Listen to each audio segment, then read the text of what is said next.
Bago tayo magsimula, ipopromote ko lang ang aking online shop sa Shopee at sa TikTok, Miss The Queen PH. Meron po tayong mga power bracelets na ako mismo yung gumawa. So meron tayong mga bracelets for attracting money and abundance, mga pampaswerte. And then meron din tayong bracelets for protection, anti-evil eye, anti-inggit, and also for balancing your chakra. Meron din tayong bracelets for intuition, wisdom, courage, communication, clarity, and love. So lahat po ng ating bracelets ay meron ng kasamang pouch, instruction leaflet, and extra string. Ayan, meron din tayong mga intention oils and spell jar for prosperity and protection. So lahat po ng items ay cleansed and intention set na siya specifically to the buyer. So available to sa Shopee at sa TikTok shop. Link on the description. Thank you so much and happy shopping! Sagittarius, hi! Welcome to Mr. Queen PH at ito ang inyong energy update for October 1 to 15, 2023. General reading lang to, just take what resonates. Watch your Sun, Moon, Rising, Venus. And thank you so much sa lahat ng sumusuporta dito sa ating channel. Just a reminder, you have the power to create your own reality. So gamitin nyo lamang ang reading na ito bilang gabay. Okay, Sag. What's up? Update for you, October 1 to 15. We have the Ace of Cups, ice cream. This is so sweet.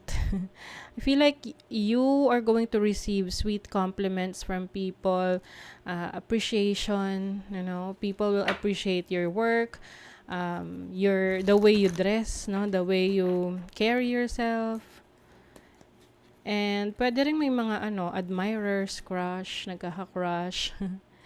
Some of you are going to be working so hard ngayong October 1 to 15. A lot of work, a lot of responsibilities. Pero kaya nyo. As in, chill na chill, cool na cool. You also have 7 of Swords. Merong gusto ng shortcut. This can be the person that you are dealing with. Someone, maaring merong nagdadahilan.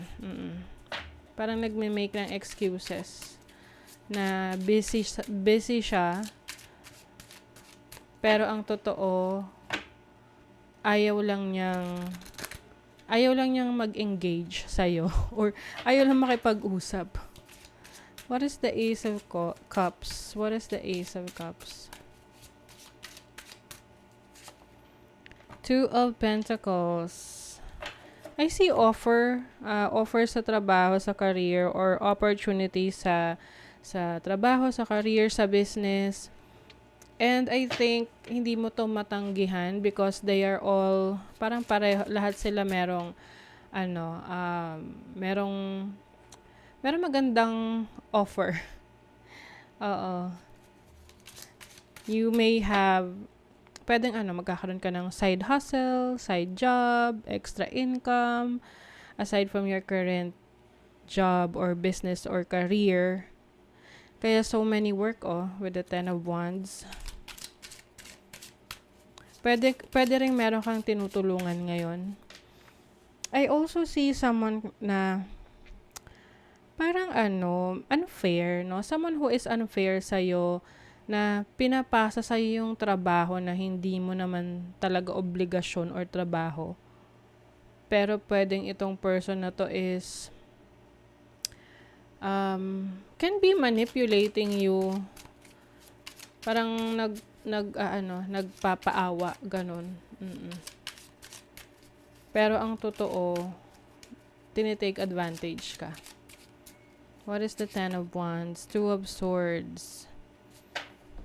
I feel like you have a choice. You have a choice if you will let this person take advantage of you or not. May choice ka na tanggapin tong responsibility na to o hindi. So, nasa sayo talaga. Pero some of you are choosing to take this responsibility. What is the 7 of Swords? Knight of Cups. Naku. Alam nyo, yung iba, Sag, pwedeng nagpapakita to ng interest sa'yo romantically. Pero parang meron siyang gustong makuhang benefits doon sa connection ninyo. O lalo na kung gustong-gusto mo tong taong to, mabait, kunyari. Or basta gusto mo siya, tapos gusto mong tulungan, gusto mong, gusto mong magpa-impress. Oo. But this person, maaring nakikita niya kasi na you are so into this person. Kaya, to take advantage niya yun. Alam mo yung energy na, halimbawa sa school, meron kang crush, tapos para syempre, ma-impress mo yung crush mo. Tutulungan mo siya sa assignment niya, ganyan. And hanggang sa, ang gagawin nitong crush mo is lagi na niyang iaasa sa yung assignment niya kasi alam niya na gagawin mo para sa kanya. Pero hindi naman niya totally kino-compensate yung crush mo sa kanya. Alam mo yun? So, be careful rin sa, pwede rin tong sa friendship, romantic connection, or someone na nagpapasa ng trabaho sa'yo, or tinitake advantage yung kabutihan mo sa kanila. Okay? Sa career, you are adulting, you are becoming more independent in your finances. Pwedeng rin to sa trabaho kasi meron ditong unprofessional sa trabaho.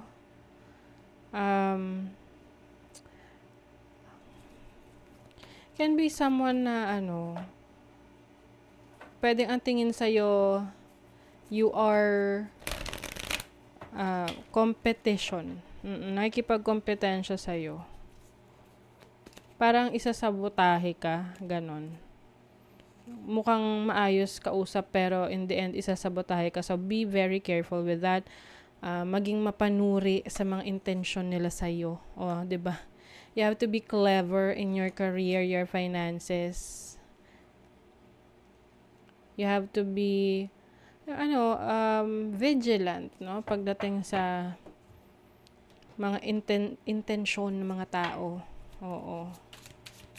Lalo na sa career, trabaho. Basta pag masyadong mabait or parang you will feel it, no?